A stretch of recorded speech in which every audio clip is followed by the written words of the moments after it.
Evening, everybody. Hiya. Thank you for coming. Welcome to our new faces for this evening. You're very welcome. I'm Jim. Do you know anything about mindfulness or been involved in mindfulness? Well, we did an induction course. Okay. I mean, it was just one. It was where we're carers. And Right. Okay. The local social services sorted it out for us to go on the course, but we only managed to do the sort of basic introduction and then one session. Okay. Okay. So you perhaps know a little bit. Right. Well, it's all about being in the present moment. This moment in time, right now, being the only moment that we have to experience being alive. And then what we do at the group here is it's not a program. I didn't set it up to be a program. I just wanted it to be a group thing that people can, if you are free, you can come, and if you're busy, then you don't come, and you just come the next time that you're able to. So people do just dip in and out, and every week we have a different theme, a different topic. So we just talk around the topic, and eventually I bring mindfulness into it and relate it to mindfulness in some capacity. I'm not quite sure yet how tonight's topic is going to fit into that. I haven't really mapped it out, but we'll see where we go. And then we do a few exercises, and you are free to contribute as much or as little as you like. It's all very informal and relaxed. And the aim is just to enable people to develop their own practice. So the exercises that we do and the things that we talk about, just to encourage and enable people throughout the week to be more mindful and just bring mindfulness into their lives and their day-to-day goings on, really.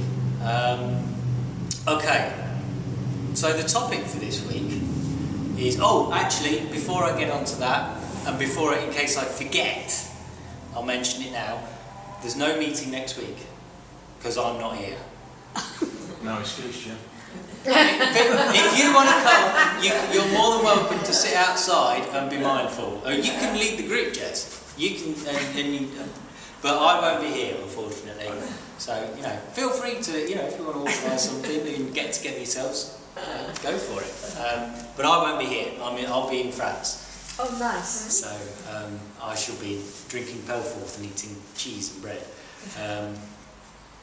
So yeah, whilst it was on my mind, I wanted to mention it. Okay. So the topic for this evening is superheroes. Yay! I'm glad you're enthusiastic and excited about that. It was, for a long time, it was going to be communication, just because of some stuff that I've been reading. And then I'd opened Facebook to type in the post to say what the topic was, and right at that last minute, as I typed, the topic for this week will be, and I was just about to type communication, and all of a sudden I just went, no, superheroes. And it was on the back of films I watched. I'm just the last couple of days I had to go up to Edinburgh on the train. And it's a long way to Edinburgh on the train. You have to kill a lot of time. So I had a couple of films and I watched them on the laptop. And it was that prompted me to think about it. But before we get into superheroes and what that could possibly have to do with being mindful, we should do an exercise. And yeah, so we'll do the city. So this first exercise that we often do, this is frequently we do, is about rooting yourself in the present moment using your senses, because your senses tell you what's going on around you, what you can feel, hear, see. That it tells you what's going on now. And actually, quite appropriately, one of the films that I watched on my train journey, it was some Will Smith film about aliens and whatnot. It was all right, but there was a bit. He was with his son, and his son had to go off and find something, and he had to stay in the spaceship and was guiding him because he couldn't move. He'd broken his legs, and every time his son got in a bit of a state and got all panicky, he'd say to him, take a knee, root yourself in the present moment, what you can see, what you can feel, what you can hear. And I was like, yay, Cool. you're doing my exercise. I mean, not my exercise, I can't take ownership, I can't take credit for it, it's not my exercise, but I thought, yeah, he's doing the exercise, that's what we do at group, that's good. If it's good enough for Will Smith in a big blockbuster Hollywood movie, then it's definitely good enough for us. But yeah, so that was quite nice to see. Obviously, whoever developed the script for it had an interest in being mindful, which is good. Okay, so we begin by just opening our eyes and looking around and seeing what we can see. And we're not labelling things, we're just seeing, taking in colours, shapes, visual textures.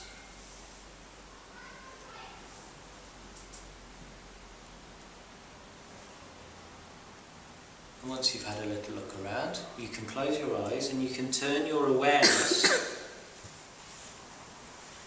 because mindfulness is all about awareness, you can turn your awareness to what you can feel. And you can feel the fact that you have a head resting on your neck, connected to your shoulders. And as you do that, be aware of any tension that you're holding in the neck and the shoulders. And in being aware of any tension, just allowing it to just dissolve away. Aware of your spine and gravity pulling down through your spine, down into your bottom pressing into the seat of the chair.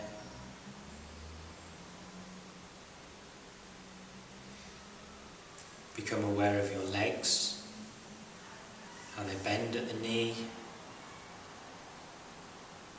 down to your feet in contact with the floor.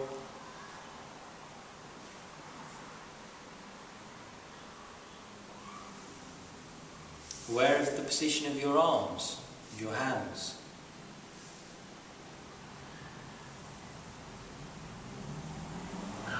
Where they are in contact with your legs or with each other.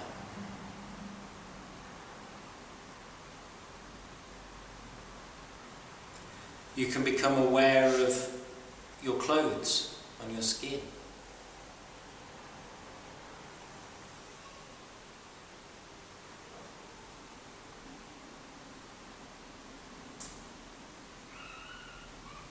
And you can also turn your awareness to the very faint movement of air on your face, your neck, on your hands.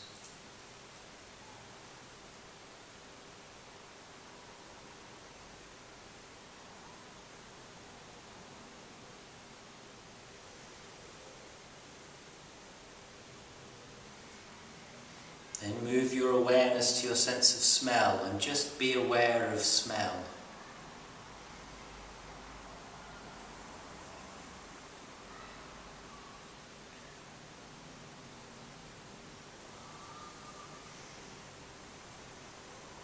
And then taste, aware of the taste in your mouth.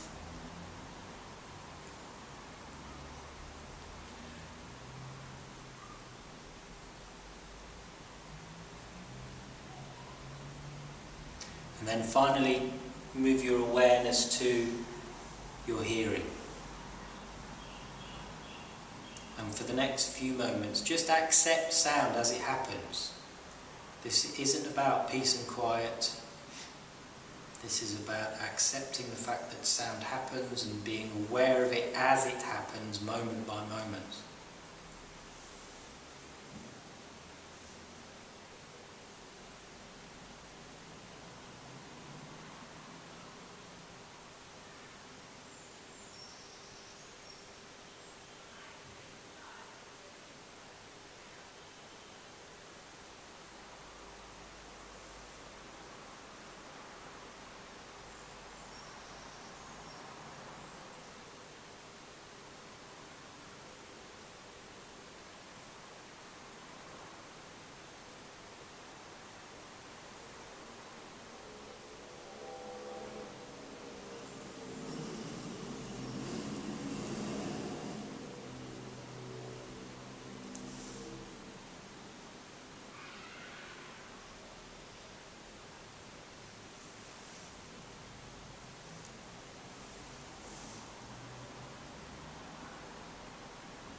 And if your mind wanders, which it will do, thoughts and ideas pop into your head, just acknowledge that your mind has wandered and just bring your awareness back to listening. Just for a few more moments.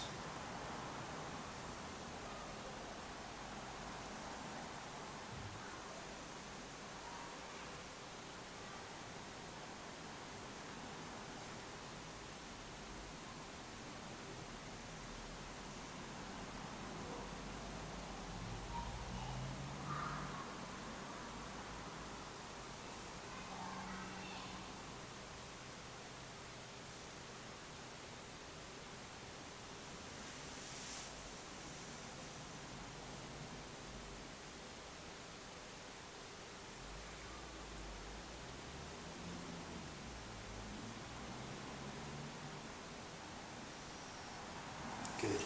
And when you're ready, you may open your eyes. Okay. Superheroes.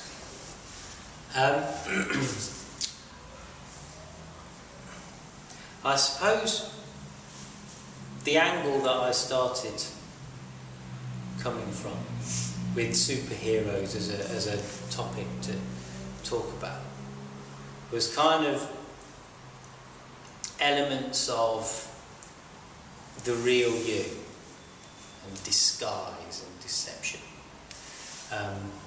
One of the things that we've talked about over the weeks is the real you, the part of you that is actually your being, that awareness. It's not your thoughts and ideas. That's not the real you. They're just thoughts and ideas. It's not even your beliefs. They're just more thoughts and ideas. It's not your body. It's not your ego. It's not your feelings and your emotions. All of those things are, to an extent, they're quite fluid. The real you, that is just pure awareness, gets masked and hidden by all of that other stuff that goes on. And there was a question that came up. I was looking at there was a thing on the BBC website a few weeks ago where they were talking about teaching philosophy to young children as a way of developing their ability to think about things and to think about things differently. And what they do when they go into classrooms is they will ask certain questions to get the kids to think about and to think about things philosophically. And one of the questions that this teacher, consultant person asks when they go in is, if you're pretending to be something else, somebody else, what happens to you? And I was thinking about my own son, who loves pretending that he's a superhero and running around and pretending that he's Spider-Man. And that's an interesting question, and it's certainly an interesting question to ask of a child. What happens to the real you if you're pretending to be somebody else? Because if you take that on wholeheartedly, that pretense, and that you fully engage your imagination in believing that you're Spider-Man, what happens to the real you? Because we know that our bodies respond to our thoughts and ideas, and our thoughts and ideas have a way of shaping our perception of things, and it can change our bodies. But obviously, the real you doesn't go anywhere, because the real you is just that awareness. So that was one element to it, and then one of my favourite films are it's the two Kill Bill films. Now, Eckhart Tolle, if anybody who's familiar with Eckhart Tolle, he's a big is a spiritual leader and does a lot of things about mindfulness and present. He'll probably, he doesn't like people watching violent films, and he doesn't recommend that if you want to be mindful and more spiritual, that you engage in that kind of entertainment. But I'm sorry, I absolutely love Kill Bill. Not for the violence. I like it for the script and the cinematography and all but there's a bit at the end of the second Kill Bill film, right towards the end, and it's actually Bill talking, and he starts talking about superheroes, and he says that Superman was always his favourite superhero because he's different to all the other superheroes. You think about Spider-Man. During the day, he is Peter Parker. That's who he is. Batman is, what's his name? Bruce Wayne. And then they put on the outfit. They put on the costume. And Wonder Woman does the same. Wonder Woman does the same. She does that skinny thing, and all of a sudden she's wearing the hot pants and the gold lasso with the bracelets. So they put on the costume and then they become the superhero. Where Superman's completely different. His costume is Clark Kent. He was born Superman. He is Superman. His costume is Clark Kent with the glasses, and when he goes into the phone box and emerges with the cape and the rest of the outfit, that's who he actually is. You know, when he was found, when he landed on Earth from Krypton, he was wrapped in the cape.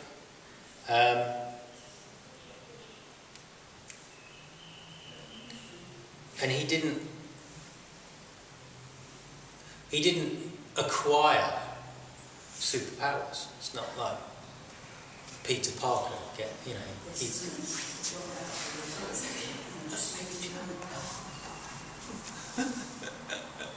Just having a bit of an. I heard somebody come in. Superwoman. It was. You've got to get quicker. They acquired their Spider-Man. Peter Parker gets bitten by the spider. He acquires his superpowers, but he was just born a man. Bruce Wayne, Batman, doesn't even have any superpowers. He just has got loads of money and can invent really cool gadgets. and I suppose he must have, worked out a bit because he can do all that other gymnastic stuff. He can fight quite well, so he must have learned karate or something. Whereas Superman, that's just who he is. Clark Kent is this persona, and in the Kill Bill film, he talks about how the persona that he adopts to fit in, Clark Kent, is that's his take on human beings. He feels that persona is the best way for him to blend in. So he becomes this clumsy, short-sighted, geeky, I suppose, character, because that's his perception of humankind. He's clumsy, he's weak, he's a bit, he's unsure, he's not confident. That's almost his critique of human beings.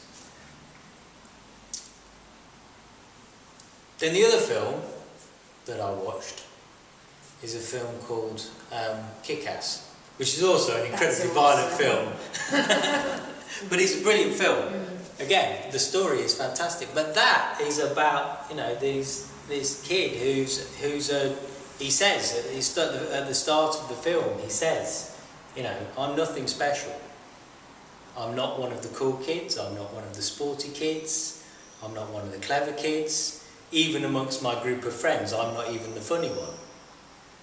But he loves comic books, and he loves the whole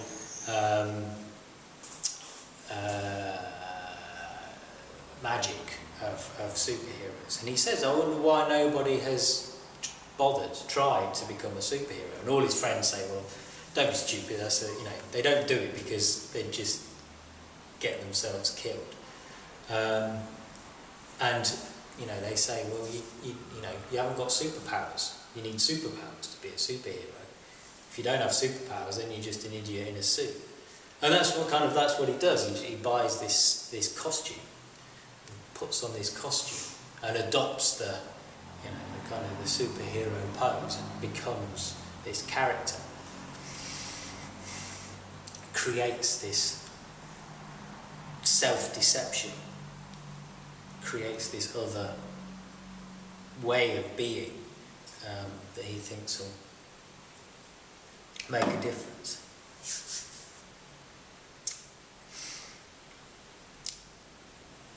So, we could go down a really philosophical route, because I was thinking, maybe we could start thinking about Nietzsche, because he was a philosopher, and he developed this in one of his very famous texts, Thus Spoke Zarathustra. He developed this concept of the Superman, or the Overman, as it became translated, and it is about how human beings can, advance to the next level, if you like. When in the age that, certainly the age that we live in now, where we're not. Centuries ago, everybody was Christian, and everybody went to church, and everybody believed in God. Well, I say everybody. So in our culture, particularly, that's just the way it was. And then things have changed. Not everybody is Christian. Not everybody believes in God. So how can human beings then kind of make the next leap forward and be positive that there should be this Superman develop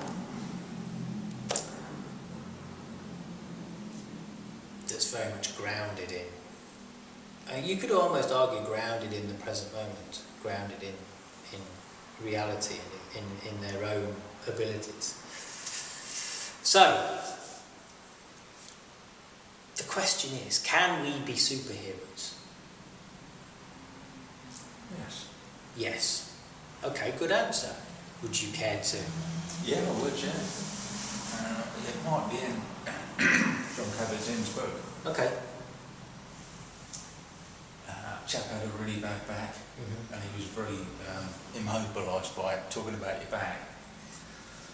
And there was talk of him in the book, I think a joist or a big steel joist fell on a girl or something like that, and there wasn't anyone around. And he just went over and he just lifted this joist up. Right? But what they said was, 8 men couldn't have done that, but that's basically the adrenaline kicking in. So you can become a superhero. Yeah, and that's a good point, because there are a lot of stories along those lines where people channel something, and it is often in those. It's nearly always in those situations, isn't it?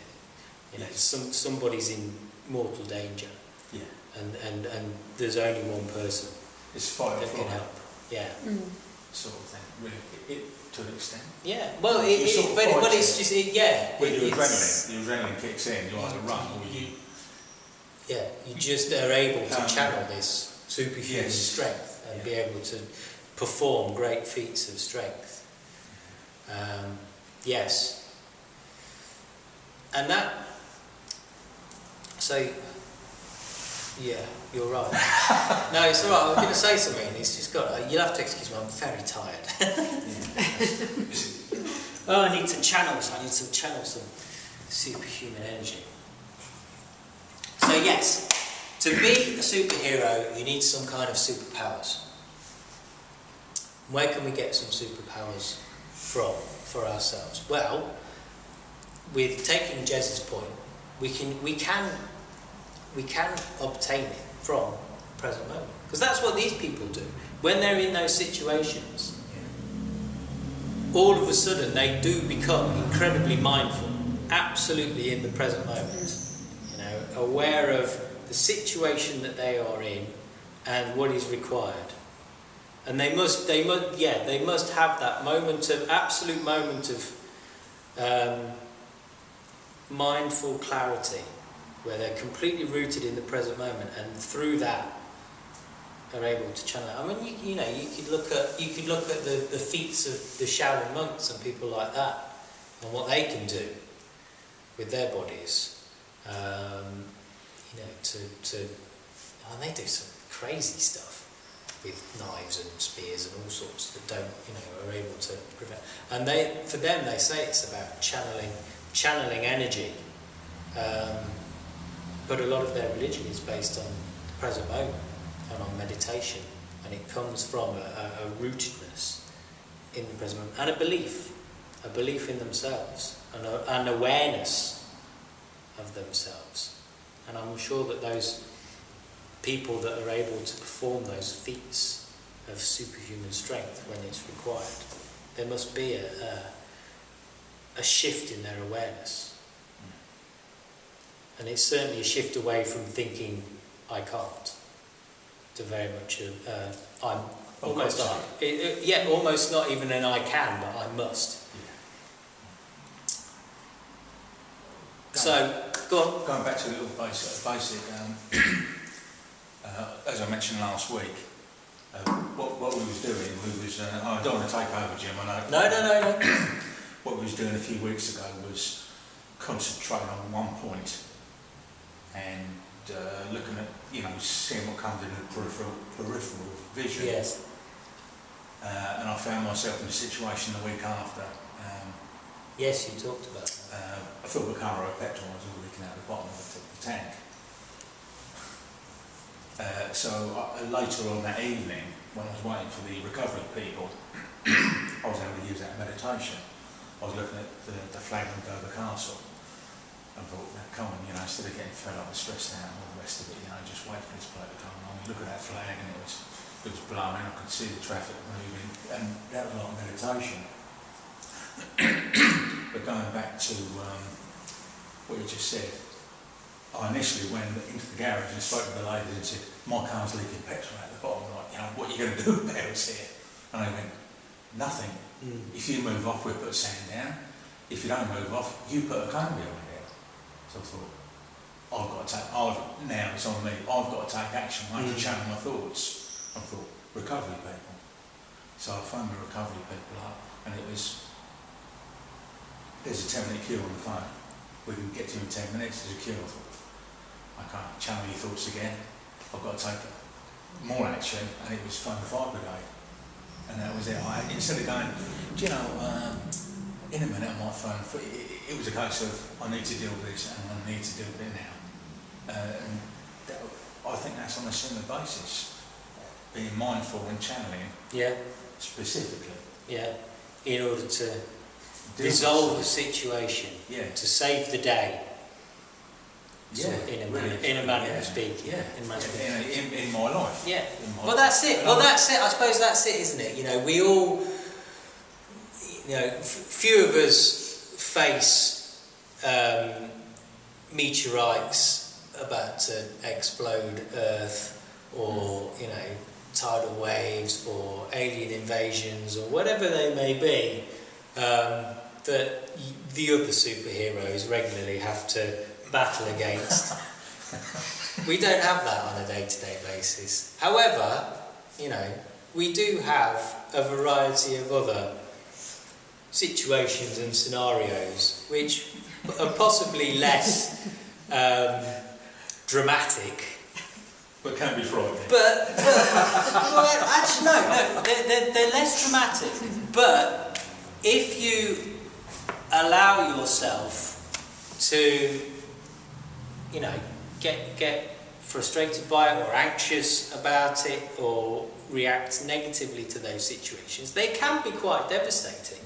You know, we talk a lot about how the way that we respond to situations, or certainly, you know, in a negative sense, the way we react to situations, is a source and a cause of great stress and anxiety.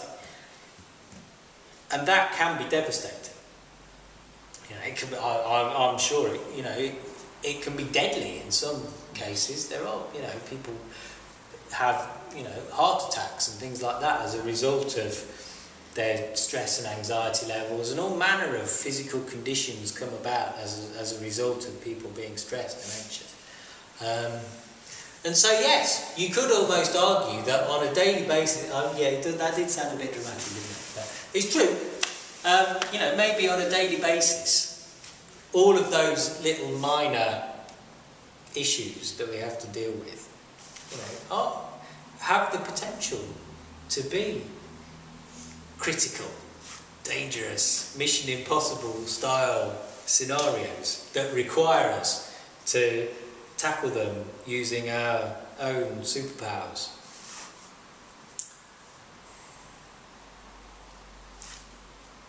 And we all have access to a fantastic superpower, that being the superpower of mindfulness.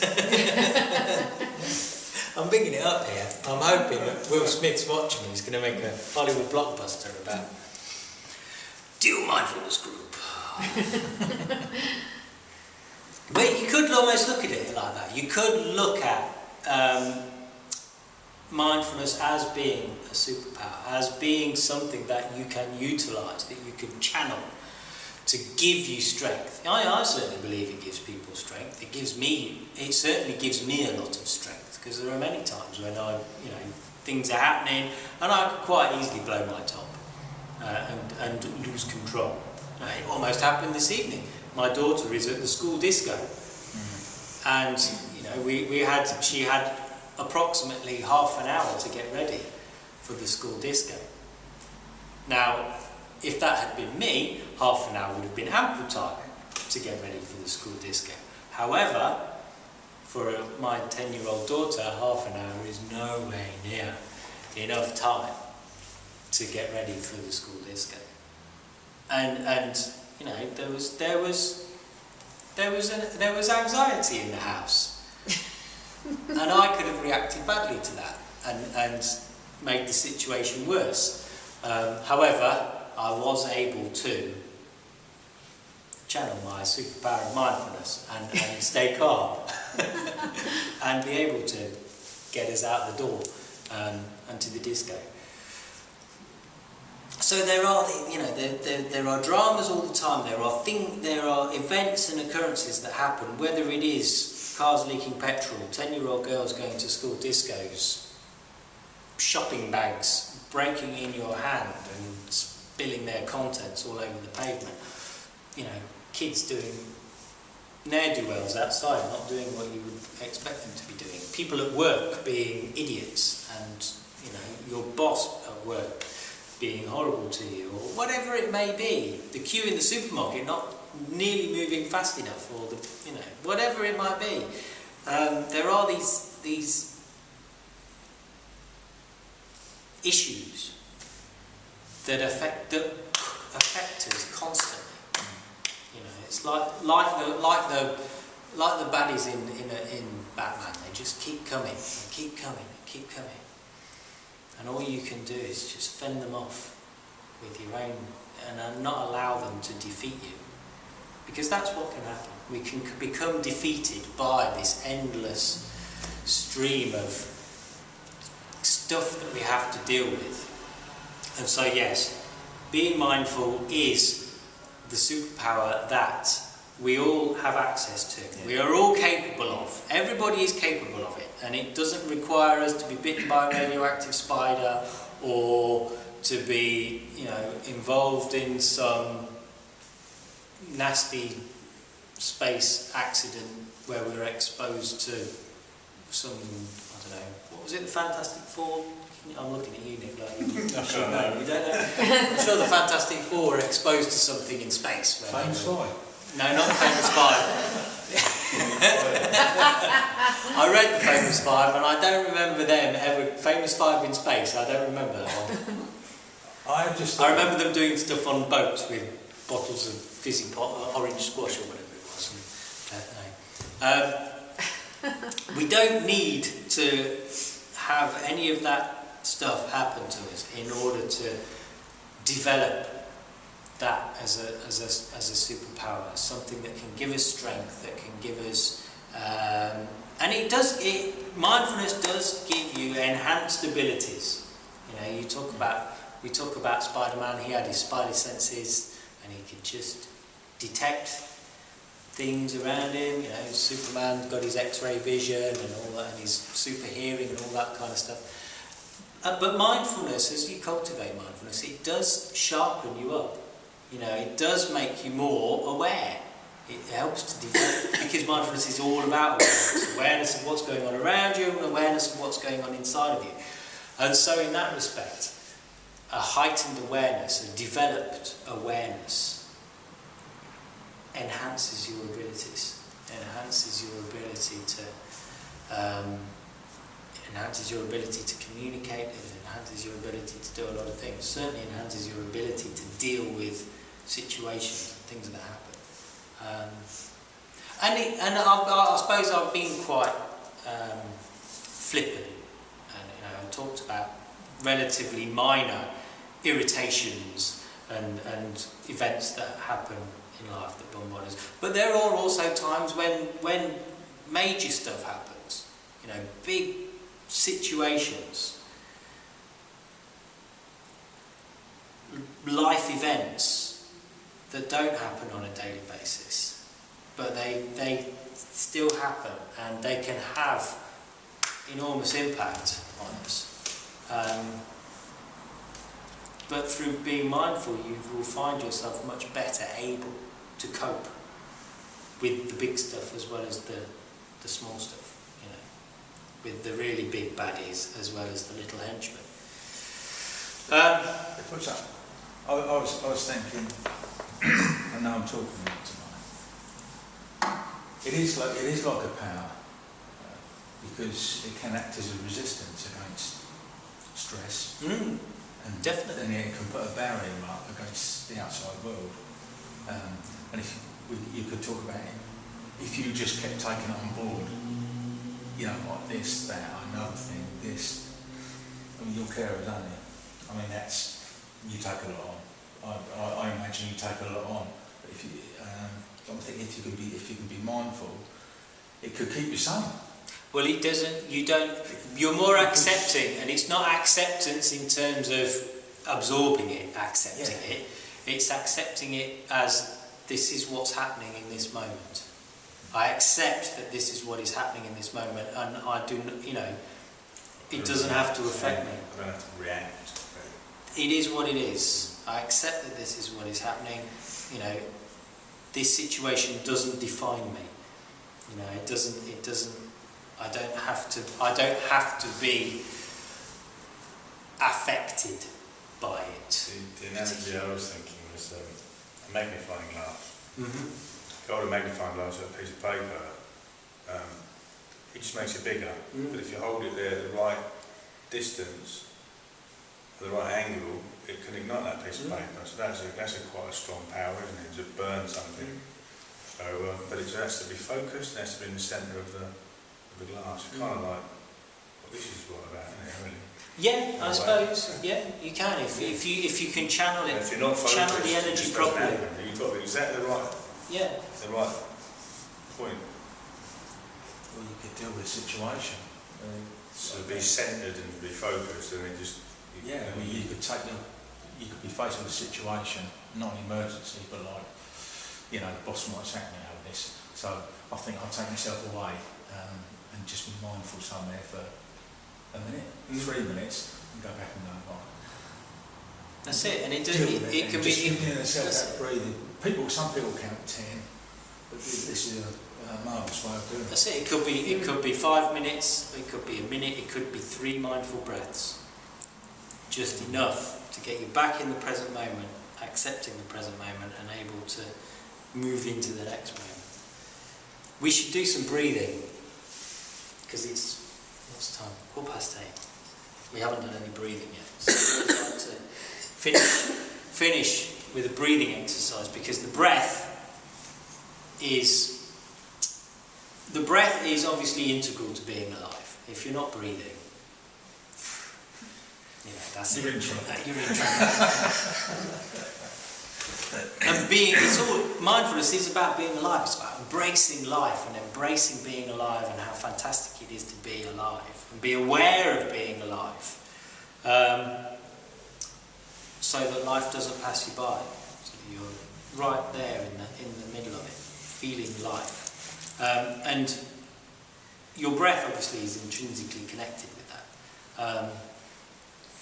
And it's also, it acts as like the metronome. It's always present in the background, and your breath happens in the present moment. You can't breathe in the past, you can't breathe in the future, each breath happens in the present moment.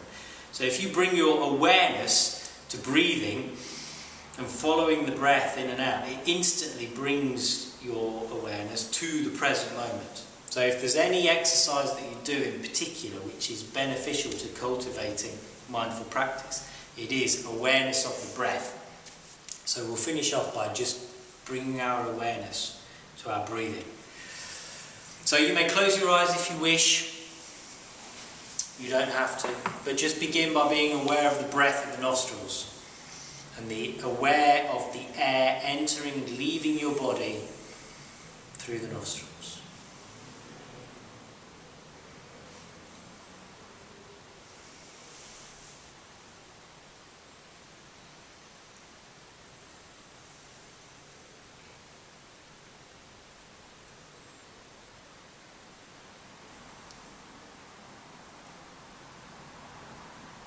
Then follow the breath back to behind the soft palate, to the back of the throat, and be aware of the breath at the back of your throat.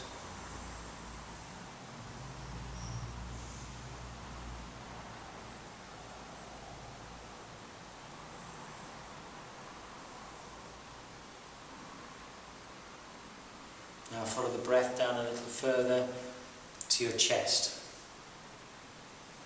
Become aware of the movement, the rise and fall of your chest as you breathe in and breathe out.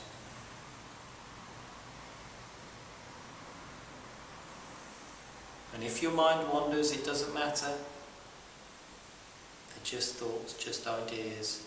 Just be aware that that has happened and bring that awareness back to your breath.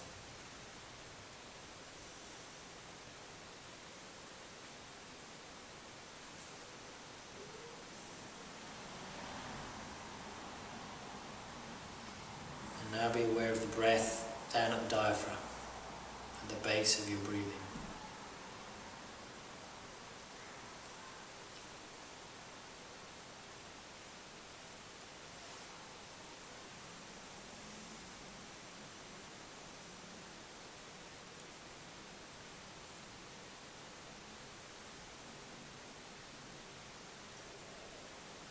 And now for the next few moments, I invite you to just follow in your awareness the three component parts of your breath. So you breathe in, you breathe out, and then there is a pause. So for the next few moments, just follow that. In, out, and pause. And allow yourself to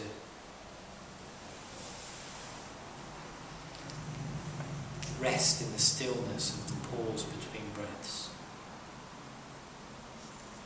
And I'll invite the bowl to sound as you follow your breath for the next few moments.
Now we breathe in and feel alive.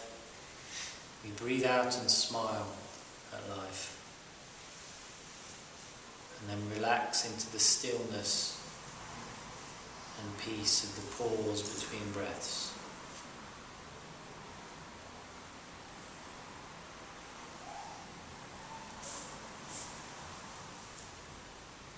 Breathe in and feel alive, breathe out and smile, and rest in the peace that is the pause between your breath.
It is that pause between breaths which is the source of your superpowers.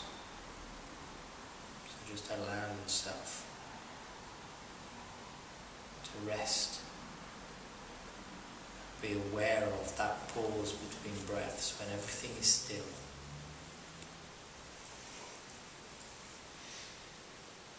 And it is out of that stillness you develop your superpowers.